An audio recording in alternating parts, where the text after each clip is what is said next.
Hai teman-teman, kembali lagi saya Andi Sri Ayu. Jadi video kali ini adalah konseling tindakan manual plasenta. Ini request dari teman saya yang namanya Suci. Jadi dia minta cara konseling tindakan manual plasenta. Oke, semoga dengan membantu teman kita atau membantu seseorang, nanti kita akan dibantu juga oleh Allah untuk dimudahkan segala urusannya, juga dibantu apabila mengalami kesusahan dan kebaikan lainnya. Semoga video ini bermanfaat ya untuk Suci dan untuk yang melihat video ini.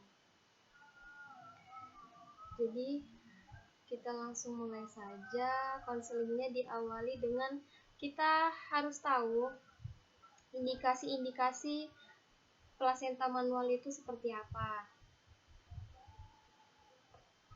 Jadi indikasinya adalah plasenta belum lepas dari dinding uterus, plasenta sudah lepas tetapi belum dilahirkan dan dapat terjadi perdarahan.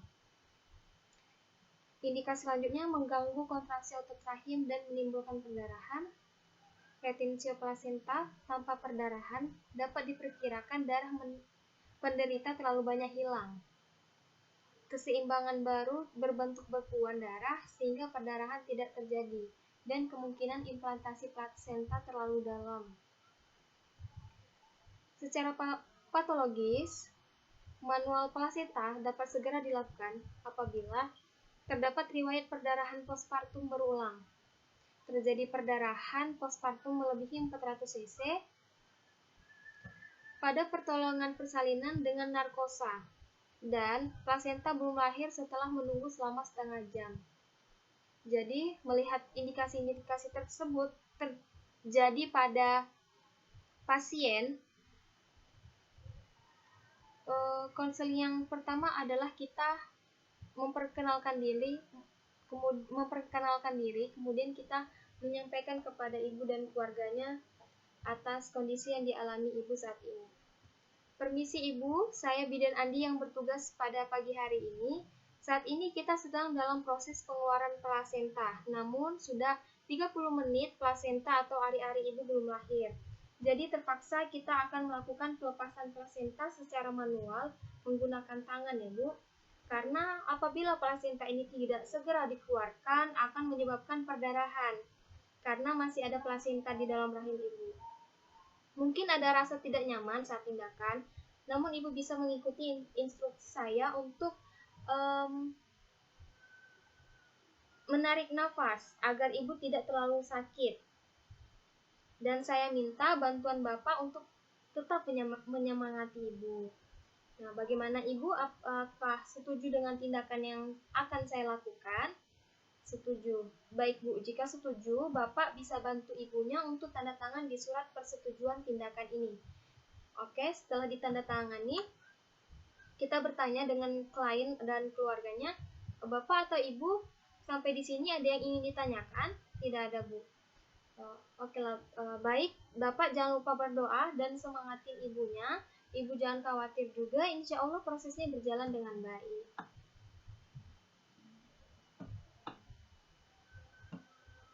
Lalu kita melakukan persiapan sebelum tindakan. Ada dua persiapan pada pasien dan juga pada penolong. Pada pasien, kita pastikan cairan infus dan selang infus sudah terpasang. Perut bawah dan paha sudah dibersihkan dengan air sabun. Uji fungsi dan kelengkapan peralatan resusitasi. Menyiapkan kain alas bokong dan penutup perut bawah. Kita menyiapkan obat-obatan esensial atau medikamentosa seperti analgetik, sedatif, atropin sulfas, uterotonika seperti oksitosin, cairan NaCl 0,9%, cairan RL, dan set infus, betadin, oksigen, serta regulator. Persiapan pada penolong yaitu harus siap APD seperti celemek, masker, kacamata pelindung, sepatu bot, sarung tangan panjang DTT atau steril, kemudian bak instrumen yang berisi 2 buah klem, kemudian spet 5 cc, jarum atau needle nomor 23G 4 buah. Selanjutnya kita siapkan 1 buah wadah untuk plasenta, kateter dan penampung air kemih 1 buah, heating set, dan larutan air klorin 0,5%. Setelah semuanya siap, kita bisa lakukan tindakan plasenta manual. Sebelum melakukan tindakan, kita harus melakukan pencegahan infeksi seperti menggunakan APD, celemek kita pakai, penutup kepala, kacamata, masker, dan sepatu boot. Lalu kita mencuci tangan sebelum melakukan tindakan. Kita keringkan tangan, lalu kita pasang handscoon pendek atau DTT, bisa juga steril, pada kedua tangan. Lalu kita memposisikan ibu dengan posisi litotomi atau dorsal recumbent agar mudah saat melakukan tindakan.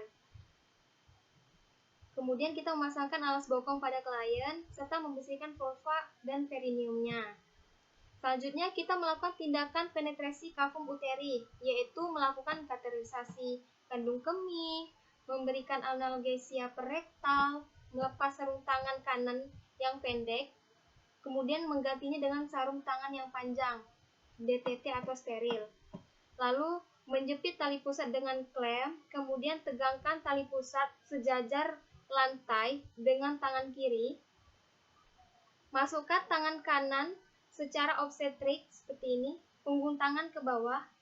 Kita masukkan ke dalam vagina dengan menelusuri sisi bawah tali pusat. Masuk perlahan dengan mengikuti arah tali pusat sampai pembukaan serviks. Setelah tangan kanan mencapai pembukaan serviks, minta asisten atau keluarga untuk memegang klem dan arahkan klem tali pusat sejajar lantai. Kemudian tangan kiri penolong pindahkan ke fundus uteri untuk menahan fundus uteri sambil masukkan tangan kanan ke dalam dari pembukaan serviks ke kavum uteri sampai ke pangkal plasenta sehingga mencapai tempat implantasi atau pelekatan plasenta. Buka tangan obstetrik menjadi seperti memberi salam. Ibu jari merapat ke pangkal jari telunjuk. Setelah itu, melepaskan plasenta dari dinding uterus.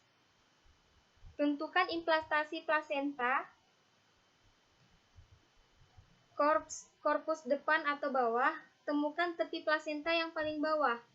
Kemudian, gerakkan tangan kanan dengan arah ke kanan dan ke kiri, sambil bergeser ke kranial, sehingga semua permukaan maternal plasenta dapat dilepaskan. Melakukan pengeluaran plasenta.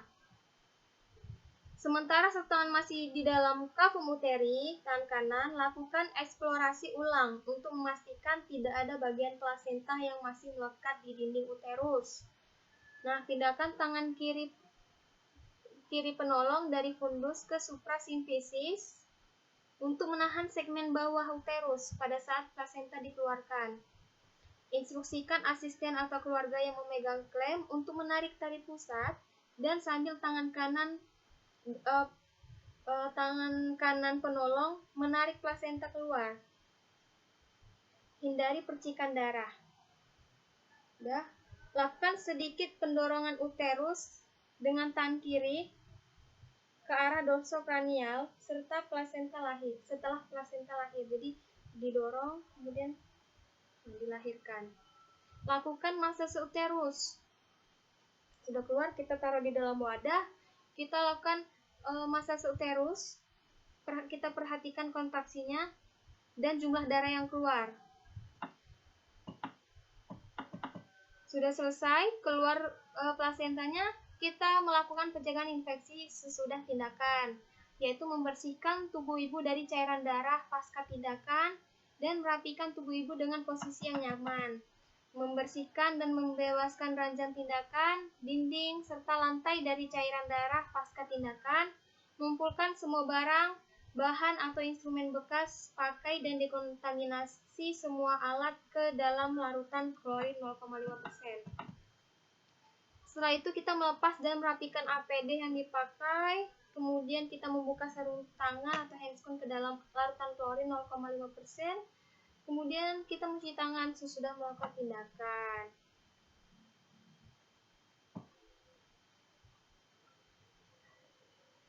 Konseling pasca tindakan plasenta manual.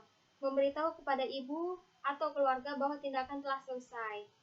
Ibu, tindakannya sudah selesai. Apabila ibu merasa ada keluhan seperti keluar darah pada vagina itu, apabila ada keluhan keluar darah banyak pada vagina ibu, kemudian penglihatan ibu terganggu, pusing, dan keluhan yang lain-lain, ibu segera lapor ke saya ya, atau bisa bapaknya manggil saya.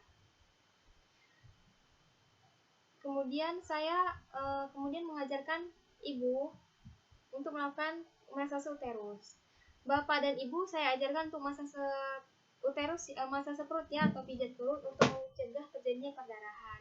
Coba Bapak dan Ibu raba bagian yang terasa keras di sini. Nah, itu tandanya kontraksi rahim Ibu bagus. Jadi jangan sampai yang terasa keras ini menjadi lembek, karena itu tandanya Ibu bisa terjadi perdarahan. Nah, agar rahim ibu tetap keras, nah, ibu dan bapak lakukan pijat perut dengan cara mengusap-ngusap menggunakan telapak tangan searah jarum jam selama 15 detik. Nah, seperti itu saja. Mudah kan Pak, Bu? Jadi Bapak bisa bantu ibunya ya melakukannya. Kita melanjutkan perawatan lanjutan observasi pasca tindakan plasenta manual, yaitu 15 menit pada jam pertama dan 30 menit pada jam kedua.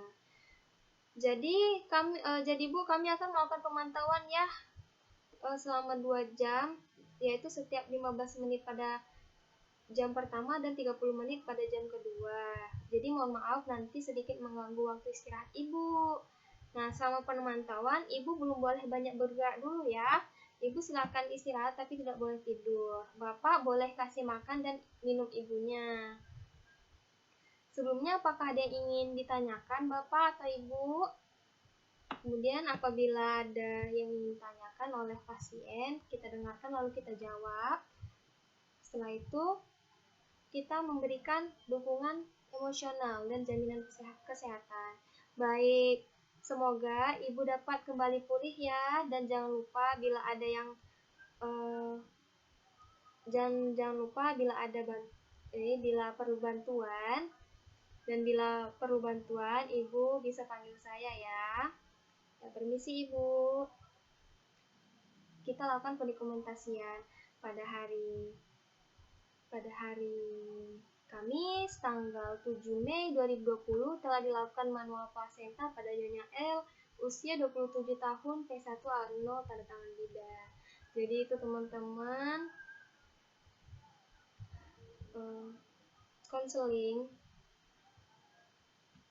tindakan plasenta manual.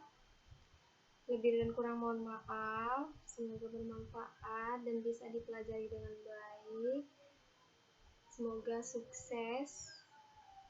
Terima kasih. Assalamualaikum warahmatullahi wabarakatuh.